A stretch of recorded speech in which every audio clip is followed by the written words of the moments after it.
The selection techniques programming challenge 3 is here. This one relates to the switch selection. If you have already seen the rules earlier, please skip this video for about a minute to reach the problem description scene.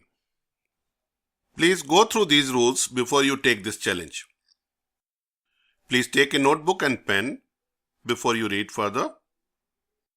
Problem shown here will also depict a recommended time to solve with acronym shown as RTS. You are advised to keep it as a guideline for you. Don't worry much if you take higher time than the recommended time. Efficiency increases by practice only. Right? You are requested to pause the video after the problem is shown to you. If you really want to evaluate yourself, please do so.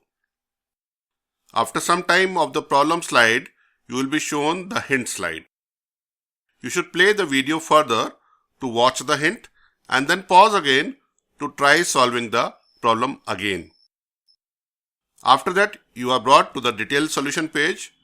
Please watch every second of it and compare it with your own solution. Here is problem 1 for you. Write a Java program to set number of days of a typical Gregorian calendar month where January, March, May, July, August, October, December are of 31 days, April, June, September, November are of 30 days, and February is of 28 days except in leap year where it is of 29 days. A leap year is an year divisible by 4 and not divisible by 100, but divisible by 400 is still a leap year. Use switch case selection construct. Please pause the video now and try to solve the problem.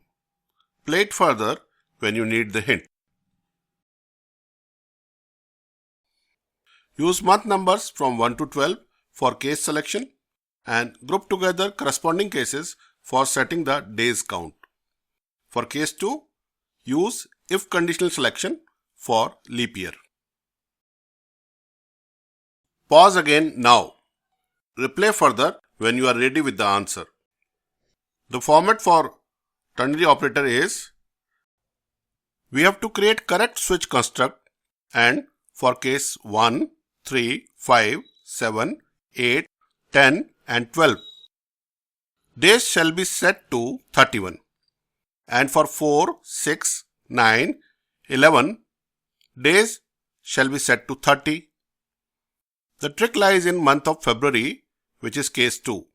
Divisibility by 4 and not divisibility by 100 has been tested with AND relationship, and then divisibility by 400 is tested separately with the OR relation to previous expression to set days to 29 or 28. Finally, default condition is tested for value other than given cases. Here is problem 2 for you. Write the output of the Java program based on the switch case selection construct shown here. Please pause the video now and try to solve the problem. Play it further when you need the hint. The typical case of multiplication as successive addition and division as successive subtraction has been implemented in case 3 and 4 respectively. Pause again now. Replay further when you are ready with the answer. Here is the detailed solution. This is an interesting switch case solution. Just watch.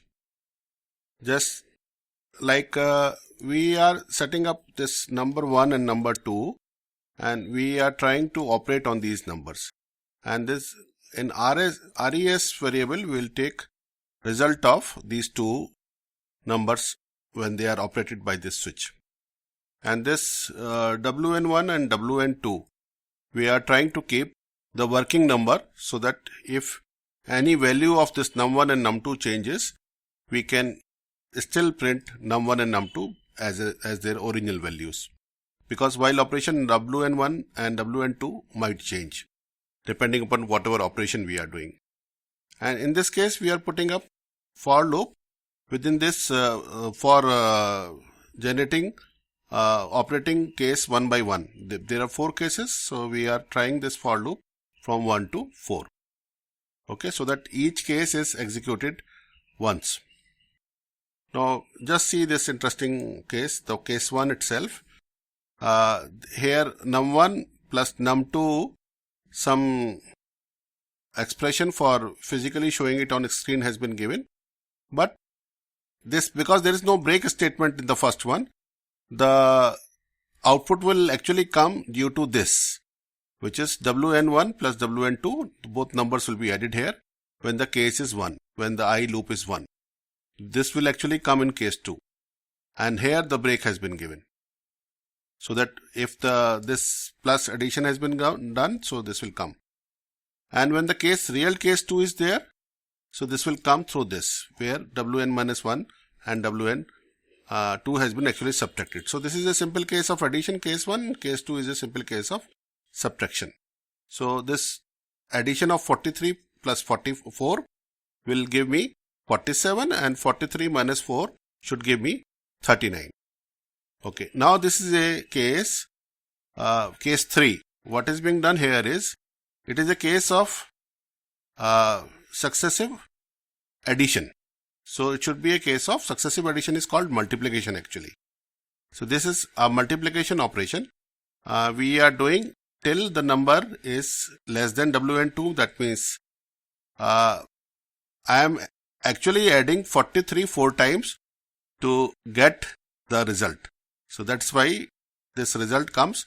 Plus equal to means result equal to result plus wn1.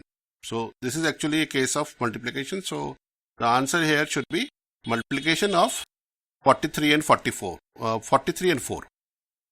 And in this case, this is a interesting case further, where successive subtraction has been tried using this operator. And till the entire operation is done, so that wn1 actually reduces to 0. So till this is greater than 0, we are doing successive subtraction till the result is there. And suppose this is the number is not fully divisible, so there might be a remainder. So if the number actually becomes smaller, so we have to break. So that this actually is a case of integer division, right? This result 0 has been done, because if there is a result out of multiplication operation, we can still try the division operation separately. And finally, this will print the division operation. So 43 integer divided by 4, so it should fully divide. Let us see the result here. Yeah, this is the result window. And in this result window, I can see that first one is 43 plus 4, 47, 43 minus 4, 39, 43 multiplied by 4, which is 172, and 43 division by 4, which is 10 point something, but since it is an integer division case, I have not considered the remainder, so it will come 10. So the entire switch statement, case 1, 2, 3, 4 has been one by one tried here. Thank you.